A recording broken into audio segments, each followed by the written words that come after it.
இன்னைக்கு கொஞ்சம் ஒரு 5 நிமிஷம் நீங்க எல்லாரும் எனக்கு கவனிக்கும்படி கேட்டுக்கொள்றேன். ஸோ இப்போ பார்த்தீங்கன்னா முதல்ல உங்களுக்கு கீழ்ப்படிதல் தான் என்ன பண்ணணும்னா இருக்கணும். இந்த கீழ்ப்படிதலை நீங்க எங்கேருந்து முதல்ல ஆரம்பிக்கணும்னு பார்த்தீங்கன்னா, வேதம் அழகா சொல்கிறது, முதலாவது தேவனுடைய ராஜ்யத்தையும் நீதியும் தேடுங்கள், அப்பொழுது எல்லாம் கூட கொடுக்கப்படும் சொல்றது. நீங்க இந்த சின்ன வயசுல என்ன விஷயத்த ஃபர்ஸ்ட் ஃபாலோ பண்ணணும்னு பார்த்தீங்கன்னா, இந்த ஒபீடியன்ஸ். இந்த ஒபீடியன்ஸ்லாம் என்ன பண்ணணும், ஆண்டவரோட சமூகத்துல நீங்க கரெக்டான டைமுக்கு வரதுக்கு பிரயாசப்படணும். ஆண்டவரோட வசனத்தை சொல்லணும்னு சொல்லும் போது உற்சாகமா வந்து சொல்லணும்.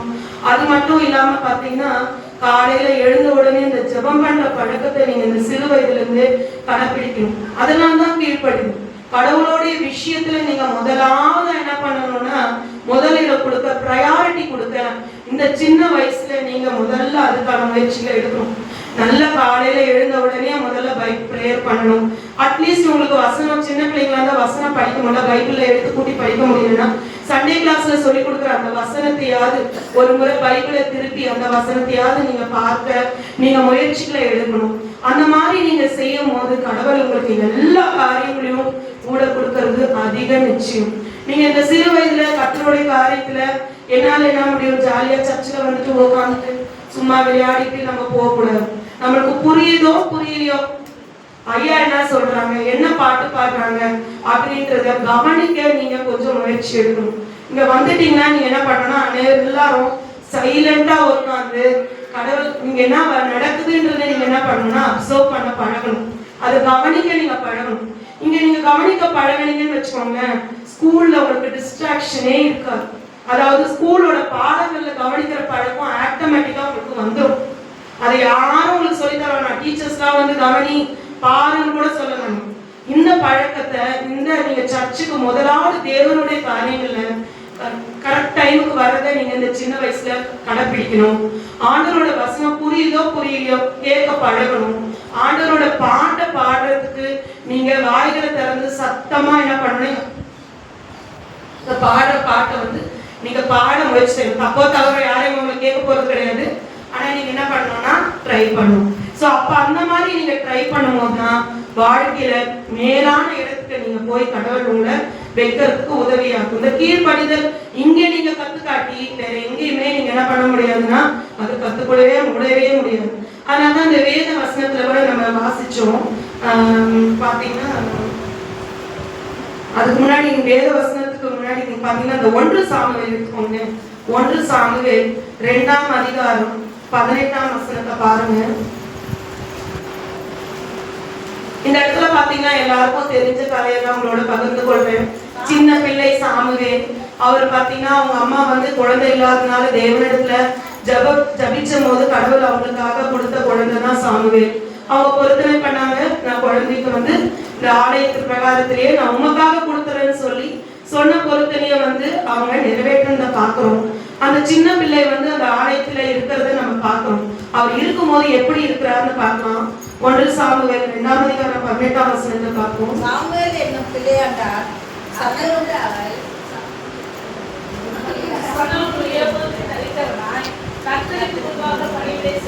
பாருங்க, அவர் எப்படி அம்மா வந்து அந்த ஆலயத்துல அவங்க விட்டுட்டு போயிட்ட பிறகு கர்த்தருக்கு பணிவிடை செய்தான் என்று பார்க்கிறோம். பெரிய பிள்ளை இல்லைங்க, பெரிய ஆள் கிடையாது, ஒரு யூத் கிடையாது, பெரிய மனுஷன் கிடையாது, சின்ன பிள்ளை தான். அதனோட கர்த்தரோட ஆலயத்துல எப்படிப்பட்டவனா இருந்தான், பணிவிடை செய்யறவனா இருக்கிறத பார்க்கணும். அப்ப பணிவிடை எப்படி செஞ்சிருப்பான், அங்க ஏலி தாத்தா இருந்தாரோ, என்னென்ன வேலை சொன்னாரோ அதெல்லாம் என்ன பண்ணிருப்பான், கீழ்படிஞ்சு செஞ்சிருப்பான். எடுத்துங்கப்பா இந்த பெரிய வேலைலாம் அவங்க கொண்டு கொடுத்துருக்க மாட்டாங்க, சின்ன சின்ன வேலைகளை தான் அவங்க என்ன பண்ணிருப்பாங்க அங்க கொடுத்துருப்பாங்க. அது எல்லாமே அவர் எப்படி பாருங்க கீழ்படிந்து அதை செய்திருக்கிறார். அடுத்ததான் வாசிப்போம். அதே அதிகாரத்துல 1 சாமுவேல் 2ஆம் அதிகாரம் 26ஆம் வசனத்தை பார்ப்போம். அப்படியே என்ன பிள்ளையாண்டானோ பெரியவனாக வளர்ந்து கர்த்தருக்கும் மனுஷருக்கும் பிரியமாய் நடந்து கொண்டான். பாருங்க, பிரியமாய் நடந்து கொண்டான். சின்ன பையன் தாங்க அவன். இப்ப இருக்கிற பெற்றோர்கள் நம்மளே சொல்லிட்டோம், நம்ம குழந்தை அவன் சின்ன குழந்தைங்க அவன் தெரியாம செஞ்சுட்டான் விட்டுடுங்க. அப்படிதான் சின்ன பசங்க எல்லாம் வளர்ற பசங்க. அப்படி நம்மளே என்ன பண்ணிடுவோம்னா அவங்கள வந்து கரெக்டான வழியில போவாம அவங்கள என்ன பண்ணிடுவோம்னா சின்ன பிள்ளைன்னு சொல்லியே நம்ம என்ன பண்ணிடுவோம், அவங்கள நல்ல விஷயங்களை கத்துக்கொள்ளாதபடிக்கு நம்மளே தடையா இருந்துடக்கூடாது. அவங்க பாருங்க, அந்த சின்ன பிள்ளை விட்டுட்டாங்க.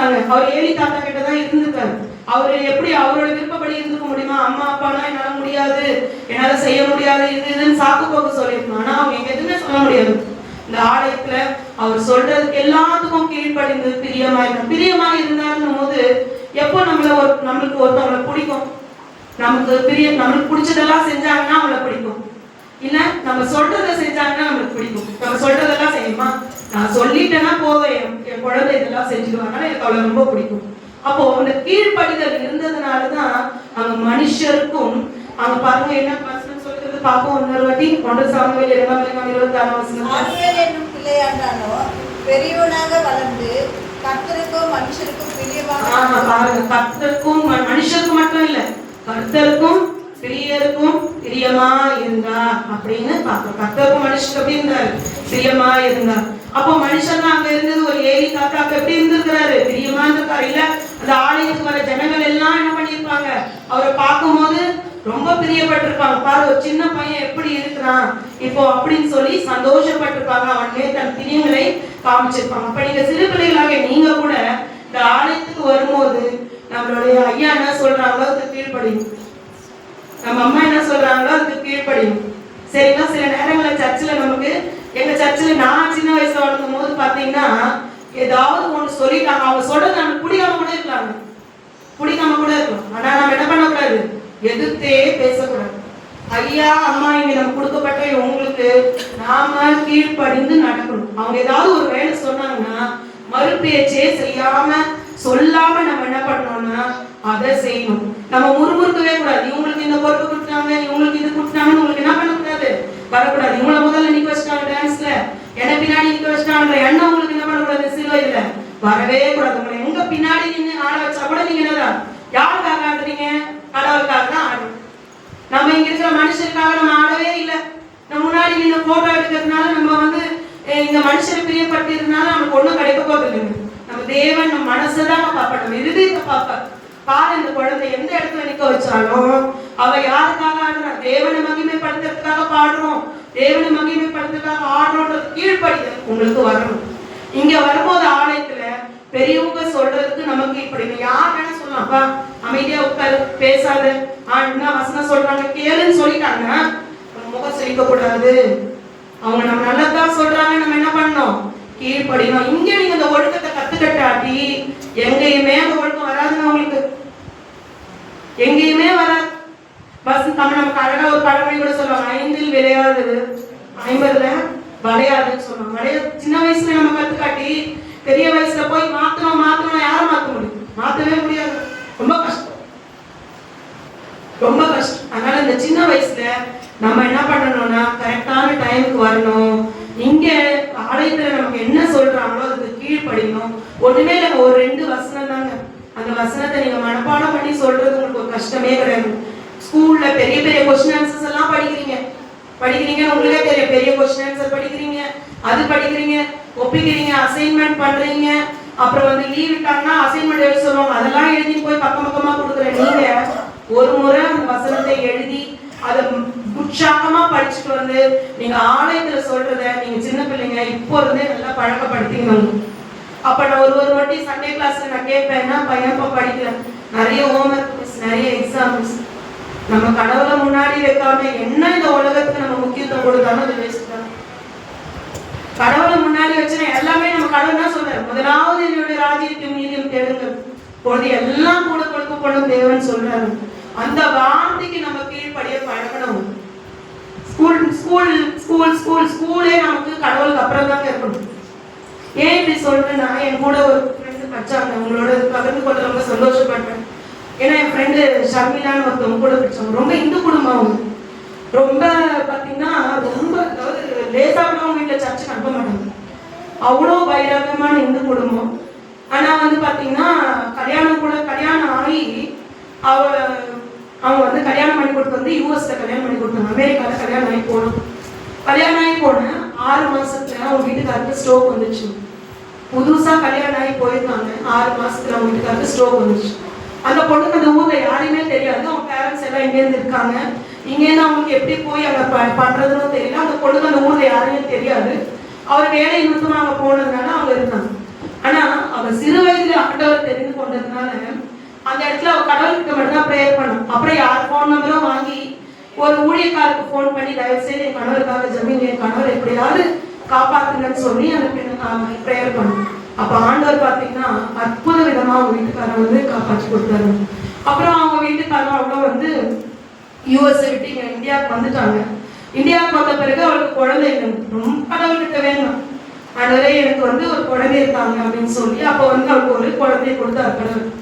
அப்போ இப்ப கூட நான் கேட்பேன், போன் பண்ணி கேட்கும் போதெல்லாம் அவங்க வீட்டுல இன்னும் எதிர்ப்பு தான், யாரும் வந்து ஆண்டவரை ஏற்றுக்கொள்ள. ஆனா அவ மட்டும் ரொம்ப வைராக்கியமா ஆண்டவர் கூட இருக்காங்க. ஏன்னா என் கணவருக்கு ஜீவனை கொடுத்தவர், என் குழந்தைய கொடுத்தாரு, ஆண்டவருக்காக நான் வாழ்வேன்னு சொல்லி ரொம்ப வைராக்கியமா இருக்கிறவங்க அவங்க என்னோட ஃப்ரெண்டு.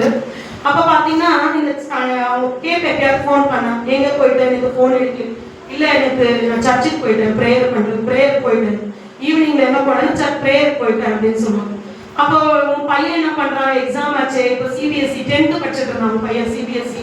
அப்ப சொல்லு, இல்ல என் பையன் என்ன படிக்கிறது, என்ன எக்ஸாம்ல ஒன்றும் மார்க் எடுத்து ஒன்றும் பண்ண பெரிய விஷயம் கிடையாது, முதல்ல ஆலயத்துக்கு ஒருத்தர் தான் கூட்டிட்டு போவேன், நீ என்ன மார்க் வேணா எடுக்க பண்ண ஒன்றும் கேட்க போறது இல்லை, நீ ஃபர்ஸ்ட் ஆலயத்துல வந்து உட்காருன்னு சொல்லி நான் கூட்டிட்டு போவேன் அப்படின்னு சொல்லுவான். அப்ப ரொம்ப இதுவா இருக்கும். நம்ம கூட அப்படி இல்லையே, பாருங்க எப்படி இருக்காங்க, நம்ம ஆலயத்துக்கு வாரம் சர்ச்சுக்கு வருவோம், சண்டே கடவுளோட வார்த்தையை கேட்கிறோம், ஆனா நம்மளுக்குள்ள கூட அந்த வைராக்கியம் இல்லை. ஆனா அவ எந்த எக்ஸாம் எது இருந்தாலும் சரிங்க, என் பையன் மார்க் எடுக்கலன்னா கூட முக்கியம் இல்லை, கடவுளோட ஆலயத்தில் உட்காரணும். அவன் கடவுள் கூட்டிட்டு போய் உட்கார வச்சுட்டேன் என் பையனுக்கு நான் சண்டை போடுவேன். எப்பயுமே சொல்லுவாங்க, என் பையனுக்கு சண்டை போடுவேன், நீ ஒன்னும் படிச்சு எதுவும் எனக்கு செய்ய தேவையில்லை, நீ கடவுளோட விஷயத்த மட்டும் என்ன பண்ணு, ஃபாலோ பண்ணு, கடவுளோட ஆலயத்துக்கு வா, ப்ரேயர் பண்ணு, பைபிள் வாசி, அதுதான் எனக்கு முக்கியம்னு சொல்லி நான் சொல்லி கொடுப்பேன் பையனுக்கு அப்படின்னு சொல்லுவேன். உன் பொண்ணு கூட அதை சொல்லி கொடுங்க, எனக்கு எப்பயும் போன்ல சொல்லுவாங்க, உன் பொண்ணுல கூட கூட்டு போய் என்ன எக்ஸாம் படிச்சுட்டு இருக்காங்க அவங்க, முதல்ல ஆலயத்துக்கு கூட்டிட்டு போ, கடவுளோட காரியத்துக்கு முதல்ல இருக்கிறது கற்றுக் கொடு அப்படின்னு சொல்லுவாங்க. எப்பயுமே விசாரிப்பா. அந்த மாதிரி பாருங்க, சிறு வயதுல அந்த ஆண்டவரை பத்தி கேட்டதுதான் பின்னாடி அவரோட வாழ்க்கைய வந்து இன்றைக்கு மேன்மையா வைக்க கடவுள் கிருபை செய்திருக்கிறாங்க. அந்த சிறு வயதுல நீங்க அந்த கீழ்ப்படிதலை கற்றுக்கொள்ளணும். ஆலயத்துக்கு நேரத்தோடு வந்து ஆண்டவரை தொழுது கொண்டதுல பெரிய முயற்சி எடுக்கணும். அதுக்கு பெற்றோர்களாக நீங்களும் அவங்களுக்கு உதவி செய்யணும். அவங்க டைமுக்கு வர்றதுக்கு வராமதான் இருப்பாங்க, பசங்க கொஞ்சம் லேசியா இருப்பாங்க, அவங்களுக்கு வந்து கொஞ்சம் சோம்பேறித்தனம் இருக்கதான் செய்யும், டயர்ட்னஸ் இருக்கும், அந்த வாரம் ஃபுல்லா டெய்லி காலையில ஸ்கூல் கிளம்பி போறாங்க, கஷ்டம் இருக்கும். ஆனா நீங்க என்ன சொல்லணும், கடவுள் தான்ப்பா முக்கியம், கொஞ்சம் எழுந்து கிளம்பிடுப்பா, எப்படியாவது நீ வந்து ஆலயத்துல வந்தாலும் உட்காந்துட்டு கொஞ்சம் ரிலாக்ஸ் பண்ணிக்கோ, எப்படியாவது நீங்க என்ன பண்ணிடணும்னா குழந்தைய கைப்பிடிச்சி நேரத்தோடு கூட்டிட்டு வந்துடுறது நீங்க பிரயாசம் எடுக்கணுங்க. அவங்களுக்கு சப்போர்ட் பண்ணணும். இந்த வயதுல நீங்க சப்போர்ட் பண்ணா பெரிய வயசுல நீங்க கைப்பிடிச்சு கூட்டினே வராங்க, அவங்களே வந்து உட்காந்துருவாங்க, அவங்களே ஓடி வந்துருவாங்க. நீங்க தான் அதுக்கு கொஞ்சம் அவங்களுக்கு சப்போர்ட் பண்ணணும். அப்போ கீழ்ப்படிதல்ன்றது ரொம்ப ரொம்ப முக்கியம். கீழ்ப்படிதல் இல்லாட்டி ஆண்டவருக்கு பிரியமா இருப்பது ரொம்ப கஷ்டம். அதெல்லாம் வாசிப்போம் ஒரு வசனத்தை, 1 சாமுவேல் 15ஆம் அதிகாரம் 22வது வசனத்தை நம்ம பார்ப்போம். அதற்கு சாமுவேல், கர்த்தருடைய சத்தத்திற்கும் கீழ்ப்படிகிறதை பார்க்கிலும் சர்வாங்க தகன பலிகளும் கர்த்தருக்கு பிரியமாய் இருக்குமோ, பலியை பார்க்கிலும் கீழ்ப்படிதலும் ஆட்டுக்கடாக்களின் நிலத்தை பார்க்கிலும் செவி கொடுத்தலும் உத்தமம்.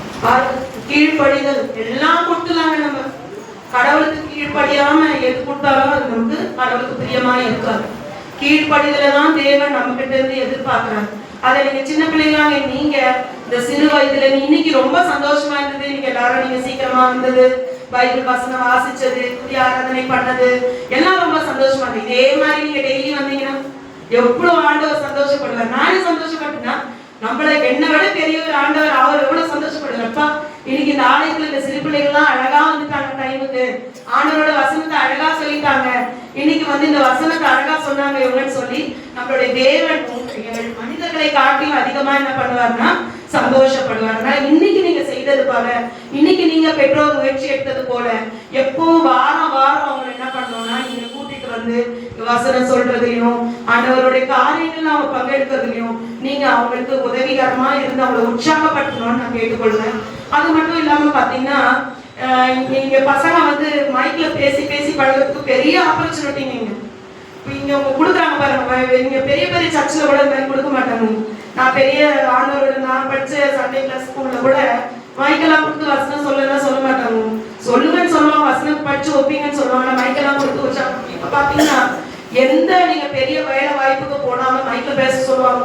போய் பேசுங்க, போய் பேசி ஏதாவது ஒரு 2 வார்த்தைகளை பகிர்ந்து கொள்ளுங்க. மைக்ல பசங்களுக்கு பயம் வரும். உண்மையா சொல்றேன், நானே எத்தனையோ வருஷம் இங்க அந்த ஸ்கூல்ல வேலை செஞ்சு மைக்க பிடிச்சி பேசுறது.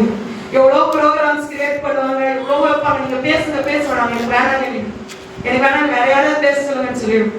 அப்படி ஒரு பயம் இருக்கும். ஆனா முதலாவது இங்க வந்து இருந்த ஐயா ஆபிரகாம் ஐயா தான் எனக்கு பேசுறதுக்கு வாய்ப்பு கொடுத்தாரு. ரொம்ப பயம் எனக்கு இங்க மைக்க பிடிச்சி ஆண்டவரோட வசனத்தை பகிர்ந்து கொள்றது. பயம்னா பயம். அன்னைக்கு காலையில இருந்து 2 வாரமாவே நான் பயப்பட்டு இருந்தேங்க.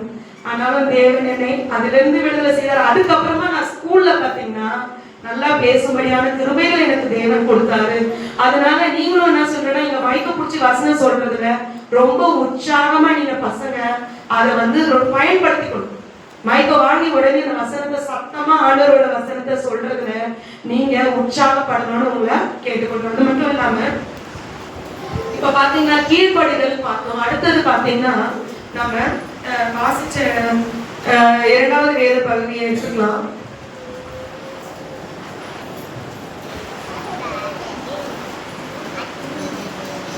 எபேசியர்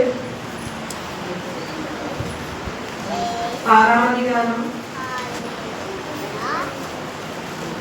முதல் வசனத்தை பார்ப்போம். பிள்ளைகளே, உங்கள் பெற்றோருக்கு கர்த்தருக்குள் கீழ்ப்படியுங்கள், இது நியாயம்.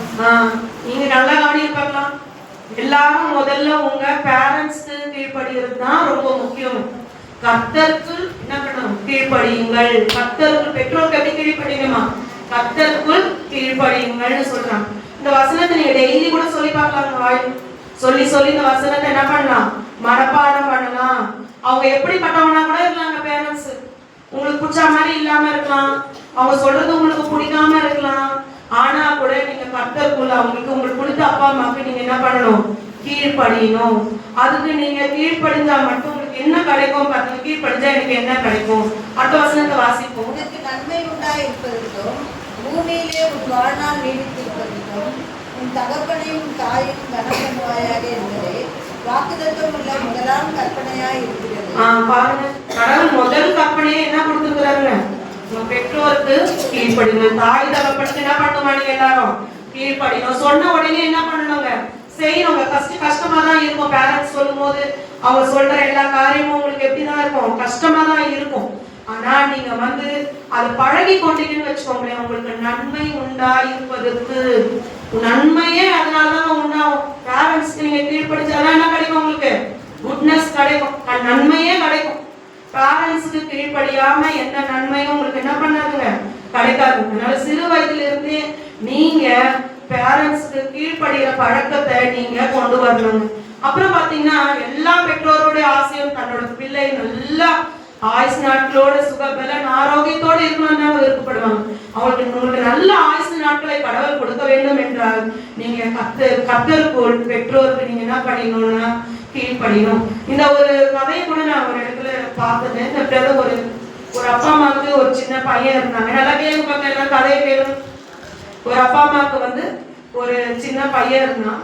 அவங்க வந்து அந்த அப்பா அம்மா பார்த்தீங்கன்னா ரொம்ப ஸ்ட்ரிக்டா சின்ன வயசுல இருந்தே என்ன சொல்லுவாங்கன்னா, எடுத்த பொருளை எடுத்த இடத்துல வைக்கணும் அப்படின்னு கத்து தருவாங்க. ஒரு பொருளை எடுத்தா அந்த இடத்துல வைக்கணும். பேக் எடுத்தோம்னா எங்க ஸ்கூல்ல இருந்து வந்தியோ அந்த இடத்துல பேக் வைக்கணும். ஷூவை கழட்டினா ஷூ ஒரு இடத்துல வைக்கணும். புக்ஸ் எல்லாம் ஒரு ப்ராப்பரா ஒரு இடத்துல அரேஞ்ச் பண்ணி வைக்கணும். இந்த அரேஞ்ச்மெண்ட்டை பார்த்தீங்கன்னா சின்ன வயசுல இருந்து அந்த பையனுக்கு சொல்லுவாங்க. பையன் தெரிச்சுலாம் இருக்கும். என்ன சின்ன எக்ஸாம்னா கூட இதை செஞ்சுட்டு போ நம்ம அப்பா அம்மா சொல்லி நம்ம தொல்லை பண்றாங்களேன்னு அவனுக்கு ரொம்ப அது பிடிக்காத காரியமாவே அவனுக்கு இருக்குமாங்க. ரொம்ப எரிச்சு வரும். சொன்னேன் எடுத்த விதத்துல அவங்க அம்மா அதில் காம்ப்ரமைஸே ஆக மாட்டாங்க, அவங்க அப்பாவும் காம்ப்ரமைஸே ஆக மாட்டாங்க. இதே மாதிரி அவன் வளர்ந்து பெரிய பிள்ளை ஆகி நல்லா படிச்சு நல்லா உத்தியோக வேலைக்காக அவன் காத்துக்கும் போது ஒரு வேலைக்கு அவன் இன்டர்வியூக்கு போனான். இன்டர்வியூ போகும்போது பார்த்தீங்கன்னா அந்த ஆஃபீஸ்க்கு அவன் போனான். போகும்போது என்ன பண்ணுச்சான், அந்த போகும்போதே என்ட்ரன்ஸ்ல இந்த டேப் வந்து திறந்து தண்ணி கொட்டிட்டே இருக்கும். அவனே அறியாம அந்த டேப்பை மூடிப்பாங்க. அடுத்தது ஸ்டெப்ஸ்ல ஏறி போயிட்டே இருந்தான். போகும்போது இந்த சேர் எல்லாம் அந்த என்ட்ரன்ஸ்ல உட்கார வைக்கிறதுக்கு வராங்க இல்லைங்களா விசிட்டர்ஸ், அந்த சேர் எல்லாம் கலஞ்சி இருந்ததுமா. அதெல்லாம் என்ன பண்ணிட்டானா ஆட்டோமேட்டிக்கா என்ன பண்ணிட்டானா அரேஞ்ச் பண்ணி வச்சுட்டான். அவனுக்கே தெரியல. அதுக்கப்புறம் அந்த விசிட்டர் சேர்ல உட்கார்ந்த உடனே இந்த நியூஸ் பேப்பர்ஸ் எல்லாம் கலைச்சு பறந்துருந்தோம். அதெல்லாம் மடிச்சு அழகா வச்சோம். வச்சுட்ட பிறகு என்ன பண்ணாங்கன்னா இந்த இன்டர்வியூ நடந்து கொண்டே இருக்குதான், எல்லாரும் வராங்களாம் போயிடணும். இவன் அந்த அவனுக்கான அந்த முறை வரும்போது அவன் உள்ள போகும்போது அந்த ஆபீசர் சொன்னானா யூ ஆர் செலக்டடுன்னா. அவன் சொன்னானா நான் வந்து இன்னும் எதுவுமே அட்டன் பண்ணலீங்களே, என்னை நீங்க எந்த கேள்வியுமே கேட்கலீங்களே, நான் எந்த பதிலுமே உங்களுக்கு சொல்லி எப்படி என்ன செலக்ட் பண்ணீங்கன்னா, நாங்க எங்க ஆபீஸ்ல பார்த்தோங்க, நாங்க வந்து வேலை கொடுத்து செய்யறவங்களை விட சொல்லாமே அவங்க வேலையில கரெக்டா இருக்கிற பழக்கம் யாருக்கு இருக்குதுன்னு பார்த்தோம், அது உங்களுக்கு தாங்க இருந்துச்சு அப்படின்னு சொன்னாங்க. ஏன்னா நீங்க வரும்போது எனக்கு தண்ணி ஓடிட்டு இருந்து அந்த டேப்பை மூடினீங்க, அங்கிருந்து மேல வரும்போது அந்த விசிட்டர்ஸ் சேர்லாம் கலந்துருக்கும் போது எல்லாரும் உட்காந்துட்டாங்க, அப்படியே கலந்து இந்த சேர்லயே உட்காந்துட்டு அப்படியே போயிட்டாங்க. ஆனா நீங்க மட்டும்தான் அந்த சேர் என்ன பண்ணீங்க, ஆர்கனைஸ் பண்ணீங்க. இந்த பேப்பர்ஸ் எல்லாம் பறந்து கிடக்கும் போது அதெல்லாம் எடுத்து ஒழுங்கான இடத்துல வச்சிங்க.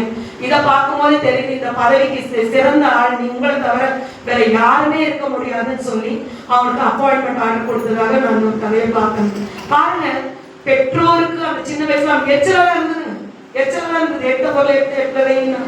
ஆனா அவன் பெரிய வேலை வாய்ப்பு கிடைக்கிறதுக்கு காரணமே அவங்க பெற்றோருக்கு அந்த சின்ன சின்ன விஷயத்துலதான் கீழ்படிச்சதுனால தாங்க அவனுக்கு அந்த பெரிய ஆசீர்வாதம் கிடைச்சது, நன்மை கிடைச்சது. பாத்தீங்க அவனுக்கு என்ன கிடைச்சது பாருங்க, பெரிய நன்மை.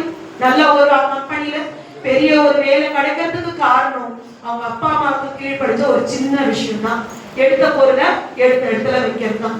சோ அதே மாதிரி தாங்க நீங்களும் அந்த சின்ன வயசுல உங்க பேரண்ட்ஸ் ஏதோ ஒரு விஷயத்த உங்ககிட்ட சொல்லிக்கிட்டே இருப்பாங்க, நீங்க அதை செய்ய மாட்டேன்னு சொல்லுவீங்க. ஆனா அதை செய்ய முயற்சி எடுங்க, கடவுள் உங்களுக்கு பெரிய நன்மையை தரக்கூடியவரா இருக்கிறாருன்னு பார்க்கணும்.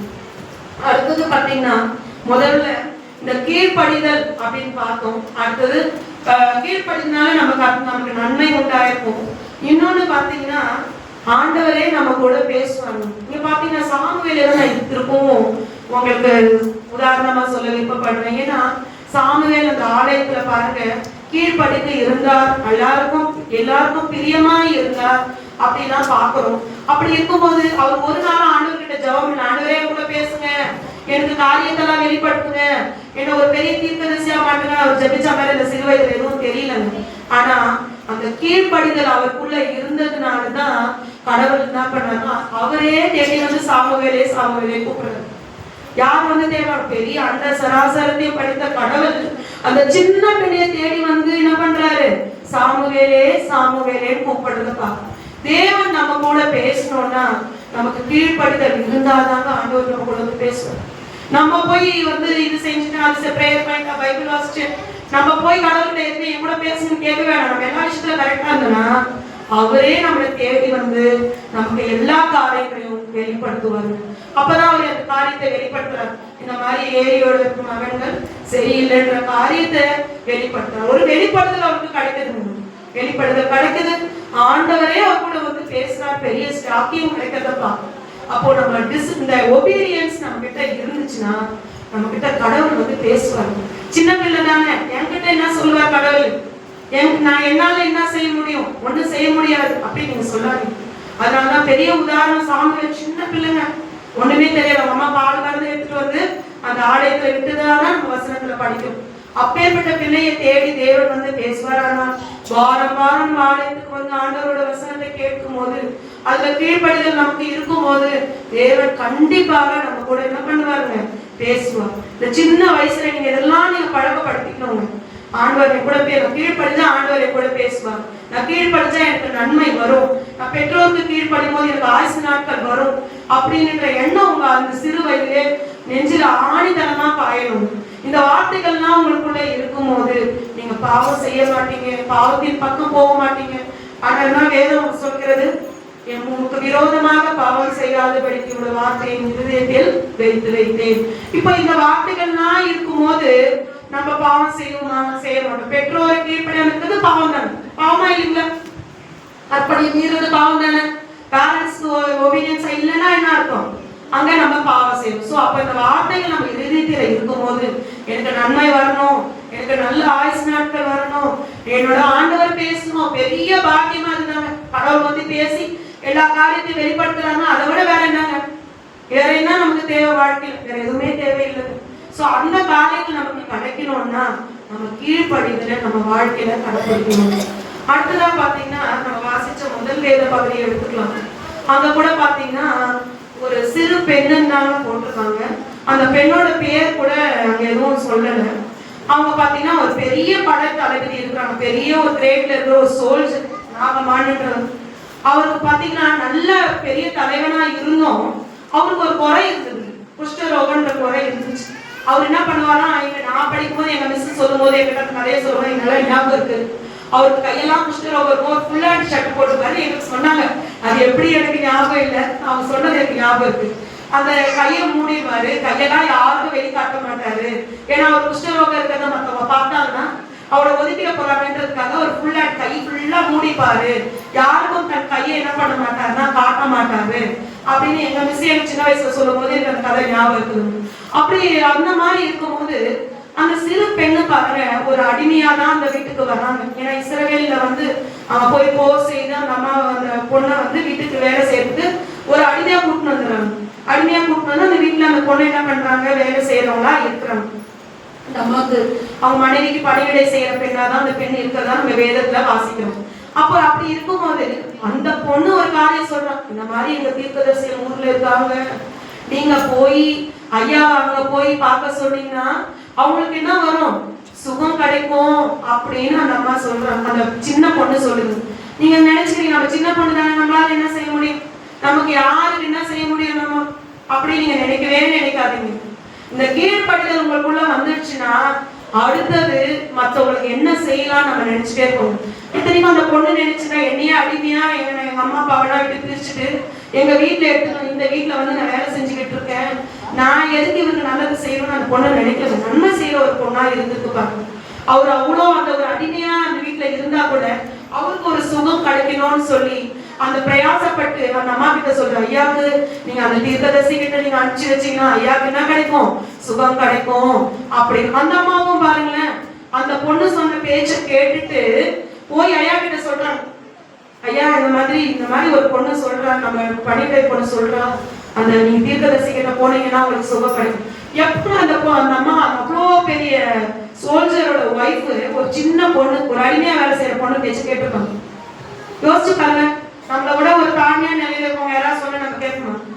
நமக்கு தெரியாத, நாங்க பார்க்காத பெரிய டாக்டர்ஸா, நாங்க பார்க்காத டெஸ்டா, எல்லா டெஸ்டும் நாங்க எடுத்துட்டோம், இதெல்லாம் சரியாகாதுன்னு சொல்லிட்டோம், ரிசல்ட் எல்லாம் வந்துச்சு, இனிமே எதுவும் பண்ண முடியாது, அப்படியே இருக்க வேண்டியதுதான், ஜபிச்சுக்கிட்டு போக வேண்டியதுதான் அப்படின்னு. ஆனா அந்த அம்மா என்ன பண்ணிருக்கிறாங்க, அந்த பொண்ணு சொன்னதை அவங்க எடுத்துக்கிட்டாங்க. அப்ப அந்த பொண்ணு சொன்னதை எடுத்துட்டாங்கன்னா அந்த பொண்ணு எப்படி வாழ்ந்திருப்பார் அந்த வீட்டுல, யோசிச்சு பாருங்க எப்படி வாழ்ந்திருப்பா. ஒரு பொண்ணு, சின்ன பொண்ணு, ஒரு வேலை செய்யற பொண்ணு, ஒரு அடிமையா வந்த பொண்ணு சொன்ன வார்த்தையை எடுத்துக்கிட்டு அவங்க வீட்டுக்காரர்கிட்ட போய் சொல்றாங்க, நீங்க போய் இந்த மாதிரி அந்த தீர்க்கதரிசி கிட்ட போனீங்கன்னா உங்களுக்கு சுகம் கிடைக்கும்.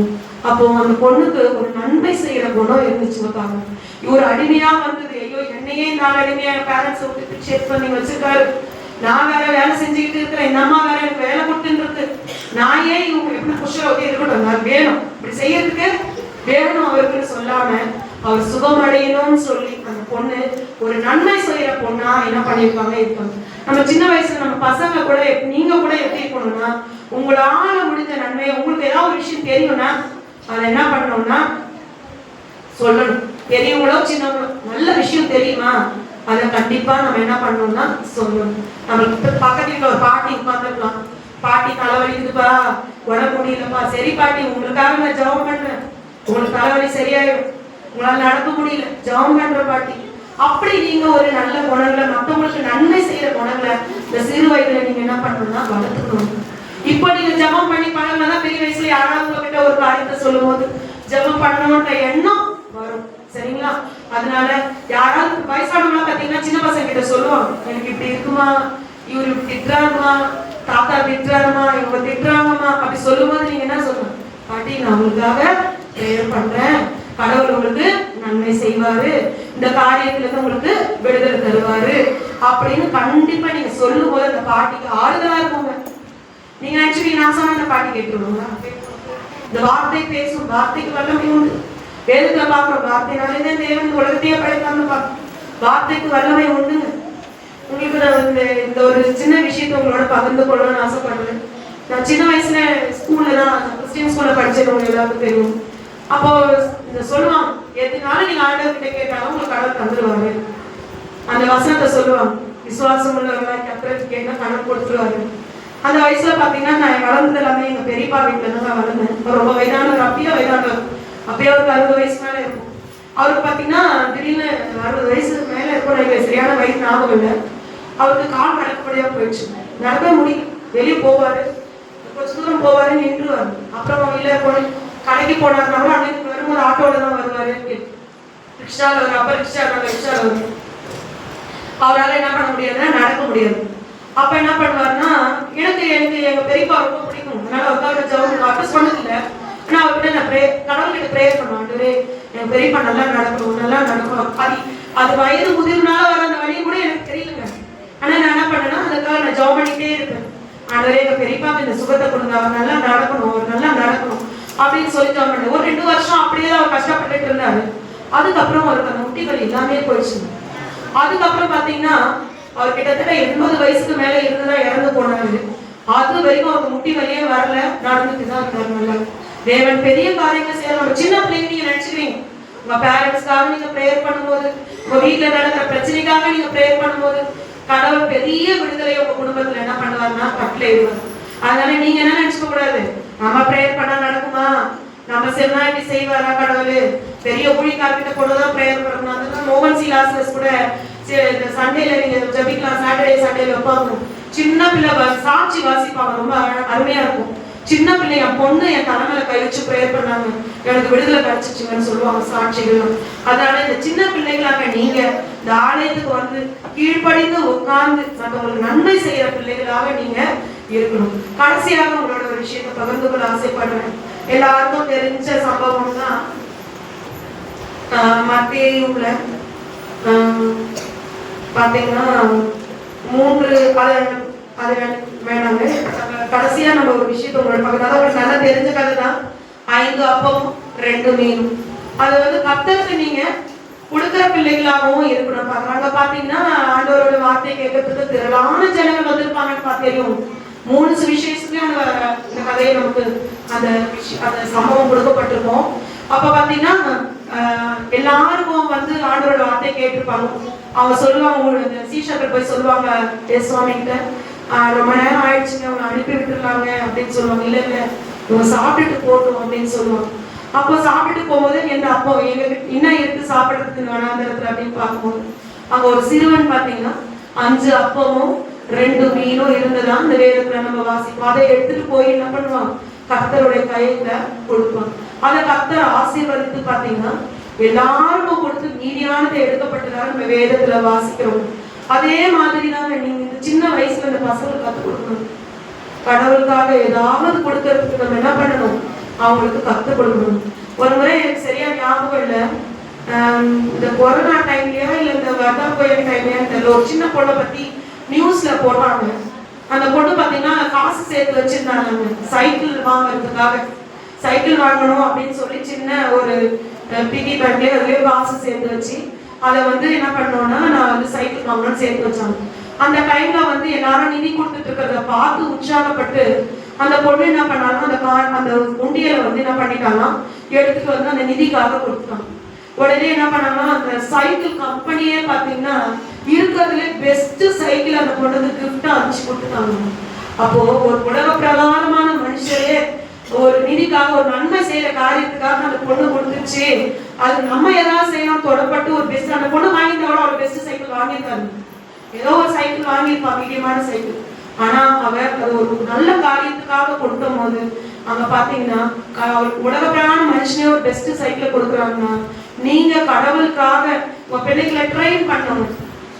கடவுளுக்காக கொடுக்குறோம், நீ வந்து இந்த சேர்த்து வை, இந்த காசு சேர்த்து வச்சு கிறிஸ்துமஸ் வரும்போது நம்ம ஆலயத்துல யாருக்காவது நீ உதவி செய்ய, ஏழ்மையா இருக்கவங்களுக்கு இதை வந்து நீங்க சர்ச்சுக்காக ஏதாவது நீ வாங்கி கொடு, இந்த காசு சேர்த்து வச்சு இந்த மாதிரி பண்ணுன்னு நம்ம என்ன பண்ணோம்னா நம்ம குழந்தைங்களுக்கு சொல்லி கொடுக்கணும். இப்ப சொல்லி கொடுத்தாலும் பெரிய வயசுல வரும், இல்லைன்னா கடவுளுக்கு கொடுக்கணும்னா அவங்களுக்கு அது தெரியாமையே போயிடும்.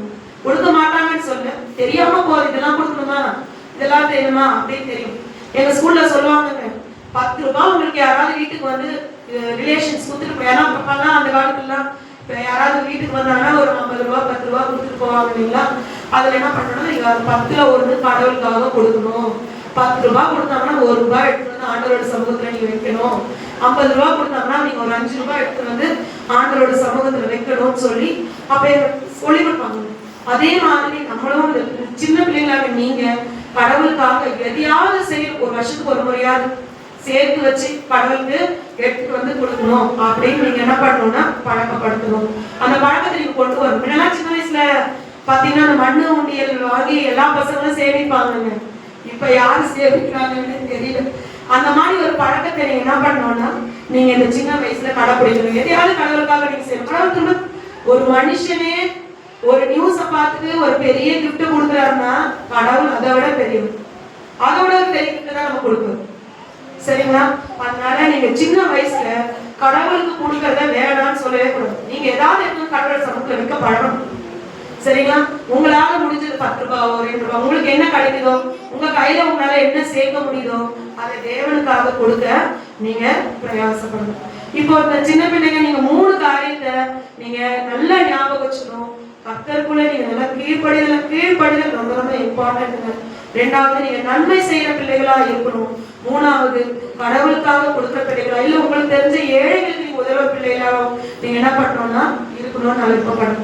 அது மட்டும் இல்ல, இதெல்லாம் செய்யணும்னா பேரண்ட்ஸ் நீங்க தான் அவங்களுக்கு சப்போர்ட்டா இருக்கணும். அவங்களுக்கு சொல்லணும். அவங்க மறந்துடுவாங்க. நீதிமொழிகளை வாசிக்கிறோம். பிள்ளையின் நெஞ்சில் மதியினம் ஒட்டி இருக்கும், தண்டனையின் பெருமொழி அகற்றும் அப்படின்னு நம்ம வேதத்துல வாசிக்கிறோம். மதியானம் இருக்கும்போது நீங்க சொல்லுங்க, அட்லீஸ்ட் சொல்லுங்க, அடிக்க வேண்டாம் சொல்லுங்க. என்னமா நீ செய்யுமா, இருந்தா செய்யுமா, கடவுளுக்காக செய்யற பழக்கத்தை நீ உருவாக்கிக்கோமா. எப்பயுமே அவங்க வந்து வேற நெகட்டிவா பேசும்போது கூட நீங்க கர்த்தருடைய வார்த்தையை பத்தி அவங்க கூட பேசுமா. நீ நல்லா இருக்காது, நீ ஆண்டவர் ஜெபம் பண்ணு, ஆண்டவர் வந்து செய்வாங்க அப்படி நீங்க பழக்கப்படுத்தணும். நம்ம வந்து சின்ன பசங்கள்லாம் குழந்தையில இருந்து இப்போ இருக்கிற ரீசெண்ட் பேரண்ட்ஸ் எல்லாம் பாத்தீங்கன்னா பசங்க ஒரு குழந்தை மேல யாரும் 1 2 அதிகபட்சம். அந்த குழந்தைக்கு நல்லா ஊட்டி வளர்க்குறாங்க, நல்லா சாப்பிடணும், என்ன பெஸ்ட் இருக்கு, இது வாங்கி கொடுக்கலாமா, பாதாம் பிஸ்தா அது வாங்கி கொடுக்கலாமா, அது வாங்கி கொடுத்து நல்லா ஊட்டி அவங்கள நல்லா புஷ்டியா ஆரோக்கியமா வளர்க்கணும். எந்த நோயும் வரக்கூடாது. நல்லா இம்யூனிட்டி பவர். இப்ப எல்லாருக்கும் இம்யூனிட்டி பவர் வர்றதுக்கு என்னென்னலாம் பண்ணலாம்னு யோசிக்கிறோம்.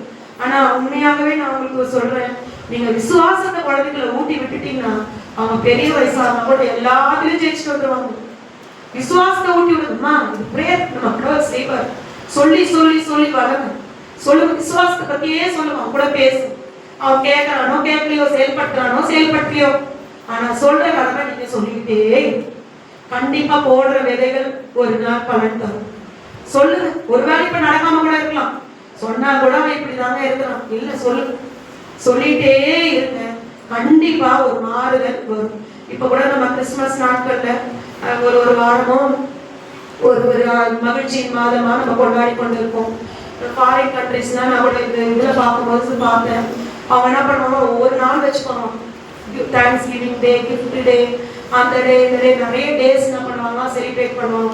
எல்லாத்தையும் நம்ம கடைப்பிடிக்கணும்னு சொல்லி அவங்க அந்த எல்லாத்தையும் ரொம்ப ஒரு மாசமே ரொம்ப சந்தோஷமா என்ன பண்ணுவாங்க கடைப்பிடிப்பாங்க.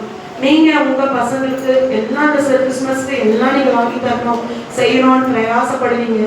ஆனா அதை விட நீங்க முக்கியமா நீங்க கடவுள் எதுல பிரியமா இருக்கிறாருன்னு பாத்தீங்கன்னா வாசிப்போம். எரேமியா 9ஆம் அதிகாரம் 24வது வசனத்தை படிப்போமா. 24.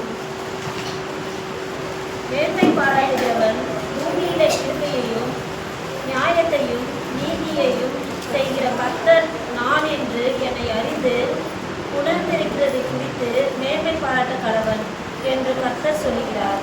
இவைகளின் மேல் பிரியமாய் இருக்கிறேன் என்று கர்த்தர் சொல்லுகிறார். கர்த்தர் இதுல பிரியமா இருக்கிறார். எதுல பிரியமா இருக்கிறான்னு நீங்க சொல்லுங்க. நம்ம நல்லா ஆடை உடுத்தி கொண்டு நம்ம ஆலயத்துக்கு போ நல்லா ட்ரெஸ் பண்ணி கிறிஸ்துமஸ் செலிப்ரேட் பண்றதை விட நானா எல்லா நியாயத்தையும் நீதியும் செய்கிற கர்த்தர் என்ன நீங்க அறிஞ்சிருக்கிறத குறிச்சுனா நம்ம என்ன பண்ணணுமா மேன்மை பாராட்டணும். உங்க பசங்களுக்கு சொல்லி கொடுக்கணுங்க. பசங்க கூட சில பசங்க என்ன கேட்டோம்னா, உலக பிரகாரம் எங்க அப்பா அவ்வளவு கஷ்டப்பட்டாரு, எங்க அப்பா வந்து என்ன பண்ணாரு, இந்த வேலை செஞ்சு இப்படி படிக்க வச்சு இந்த நிலையில கொண்டு வந்தாரு. நம்ம அப்பா அம்மாவை பத்தி பெருமையா சொல்லுவாங்க. ஆனா நம்ம பிள்ளைங்க என்ன சொல்லணும்னா, எங்க அப்பா அம்மா ஆண்டவரை தெரிஞ்சுக்கிட்டாங்க, ஒரு இந்து குடும்பத்துல இருந்து வந்தாங்க, ஆண்டவரை தெரிஞ்சுக்கிட்டாங்க, அங்க இருந்து அந்த ஏழ்மையான நிலையில இருந்து எங்க குடும்பம் உயர்ந்தது, அங்கிருந்து வந்தது, எங்களை இன்னைக்கு மேன்மையா வச்சிருக்கிறாங்கன்னா எங்க அம்மா அப்பா ஆண்டவர் தெரிஞ்சுக்கிட்டதுனாலதான் அப்படின்னு சொல்லி மேன்மை பாராட்ட நம்ம கற்று தரணும். எங்க அப்பா அம்மா இது செஞ்சாங்க அது செஞ்சாங்க, நம்ம எல்லாம் இதெல்லாம் செய்யறோம்னா காரணம் யாரு? கடவுள் தான். கடவுள் நம்ம இது கொடுத்தனால நம்ம பசங்களை உயர்ந்த இடத்துல வச்சிருக்கோம். நம்ம கடவுள் நமக்கு நல்ல வருமானத்தையும் நல்ல வேலை வாய்ப்புகளும் நல்ல ஆசீர்வாதங்களையும் நல்லா கொடுத்ததுனால நம்ம பசங்க என்ன நிலையில இருக்காங்க, உயர்ந்த நிலையில இருக்கிறாங்க. அதை நம்ம சொல்லணுமா, நான் இதெல்லாம் உங்களுக்கு செய்யல, எனக்கு கடவுள் கொடுத்தாரு, அதை உங்களுக்கு செய்யணும், நீங்களும் இதை கொண்டு போகணும் அப்படிப்பா. பேரண்ட்ஸ் நம்ம என்ன பண்ணணும்னா நம்ம சொல்லி கொடுக்கணும். கடவுளை பிடிச்சிக்கோ, கடவுள் தான் முக்கியம், கடவுளை முன்னாடி வை. இந்த காரியங்களை நம்ம பசங்க கிட்ட சொல்லிக்கிட்டே இருக்கணும். ஏன்னா சாலமன் பெரிய தீர்க்கதரிசி தாங்க, ஆனா அவங்க மகன்களை பாத்தீங்கன்னா கர்த்தருடைய வழியில நடக்கலே பேருக்க பாக்குறேன். ஏலி ஒரு தீர்க்கதரிசி தாங்க, ஆனா அவரோட மகன்கள் யாரோட வழியில நடக்கலன்னு பாக்குறோம். ஆனா பெரிய பெரிய தீர்க்கதரிசியா இருந்தும் அவங்களோட மகன்களை என்ன பண்ண முடியலங்க, ஆண்டவரோட வழியில நடத்தணும். நம்ம கடவுள்கிட்ட என்னென்னமோ ஜெபம் பண்ணணும், இல்ல நல்லா இருக்கணும், பெரிய வேலை கிடைக்கணும், பெரிய படிப்பு வாங்கணும், இந்த உயர்ந்த இடத்துல என் பிள்ளை இருக்கணும் அப்படின்னு நம்ம நினைப்போம். அதெல்லாம் விட நம்ம ஜெபிக்க வேண்டிய ஜெபம் ஆண்டு கடைசி வரைக்கும் என் பிள்ளை உமக்கு உண்மையா இருக்கணும், உமக்கு கீழ்ப்படியணும், உங்களோட காரியங்கள்ல பயபக்தியா இருக்கணும், உமக்கு பிரியமா இருக்கணும், உண்மை குறிச்சு மேன்மை பாராட்டுறதுதான் என் குழந்தையோட வாயில வரணும்னு சொல்லி நம்ம ஜெபம் பண்ணும்போது கண்டிப்பா கடவுள் நமக்கு தந்து ஆசீர்வதிப்பாங்க. அதனால நம்ம பசங்களுக்கு நம்ம என்ன பெரிய வீடு ஆஸ்தி சுதந்திரம் எல்லாம் கொடுத்தா கூட கடவுளை பத்தி அவங்களுக்குள்ள நம்ம விட்டுட்டு போகணும். அந்த விசுவாசத்தையும் கடவுளை தேடுற காரியங்களை நம்ம விட்டுட்டு போகணும். அதெல்லாம் அழிச்சு கொட்டுருவாங்க. எல்லாத்தையும் நம்ம கொடுத்துட்டு போயிருக்கலாம், வீடு எல்லாம் ஞானம் இல்லை, பின்னாடி ஒரு ஒழுக்கம் இல்லை, ஒரு டிசிப்ளின் இல்லைன்னா என்ன ஆயிடும், கடவுளோட பயம் இல்லைன்னா என்ன ஆயிடும், எல்லாம் அழிஞ்சு போயிடும். அதனால என்ன நம்ம பெரிய ஆசைப்பட்டாலும் உயர்ந்த நிலையில நம்ம பிள்ளைகள் கடவுள் வச்சிருந்தாலும் நம்ம பிள்ளைக்கு சொல்லணும், முதலாவது கடவுளோட காரியத்தை உண்மையா இருக்கும், கடவுளோட காரியத்துக்கு முக்கியத்துவம் கொடு, அதுதான் உன்னை மேன்மையான நிலையில நிறுத்தும். நீ விழுந்தா கூட பரவாயில்ல, எழுந்துவா. தவறு செய்யறது எல்லா மனிதனோட இயல்பு தான், தவறு செய்யறவங்க யாரும் கிடையாது, தவறு செய்யும். ஆனா அந்த தவறுலயே நம்ம என்ன பண்ணிடக்கூடாதுங்க, உட்கார்ந்து கூடாது. அந்த தவறுல இருந்து கடவுள், ஆனா தவறுக்கு பனிஷ்மெண்ட் இல்லைன்னா சொல்ல முடியாது. சில தவறுகள் செய்தா நம்ம வாழ்க்கையில என்ன கிடைக்கும், பனிஷ்மெண்ட். அந்த பனிஷ்மெண்ட் வரும்போது அந்த பயம் வரும், இது செஞ்சா இது மாதிரி நடக்கும், நம்ம என்ன பண்ணக்கூடாது, அதை செய்யக்கூடாது. அதனால எது செய்தாலும் பேரண்ட்ஸ் நீங்க கடவுளோட விஷயத்தை பத்தியே பேசணும். அவங்க கிட்ட பேசும்போது தான் பேசணும். ப்ரே பண்ணியா, காலையில இருந்து பைபிள் படிச்சியா, நான் என்ன பண்ணேன், இப்போ வசனத்துல அதிகாரம் படிச்சேன், இதை பண்ணியா, இதை செஞ்சியா அப்படின்னு நீங்க பேசணும். அது பேசுவது அவங்க அதை ஃபாலோ பண்றாங்களா இல்லையா, உங்க கடமையை நீங்க செய்யும். ஒரு நாள் கண்டிப்பா அதுல பலனை நீங்க அறுப்பீங்க. கேள்வி யாராவது ஒருத்தர் சொல்லுவாங்க, பொண்ணு அவ்வளவு அழகா ப்ரேயர் பண்ணிச்சுங்க, உங்க பொண்ணு அவ்வளவு அழகா எனக்காக கடவுள்கிட்ட ப்ரேயர் பண்ணிச்சுங்க, கடவுளை பத்தி சொல்லிச்சுங்க. அப்ப அங்கதான் நீங்க சந்தோஷப்படணும். நம்ம நல்ல பிள்ளைய என்ன பண்ணிருக்கோம், நல்லா சம்பாதிச்சு கொடுக்கறதுனாலையும், இல்ல பெரிய உயர்வுகள்னால இருக்கிறதுனாலையும், பெரிய படிப்புகள் படிக்கிறதுனாலையும் நமக்கு ஆசீர்வாதம் வராது. நம்ம பிள்ளைகள் நம்ம ஆண்டவரை மகிமைப்படுத்தும் போதுதான் அது உண்மையான உயர்வா இருக்கும். கர்த்தர் நம்மை ஆசீர்வதிப்பார்.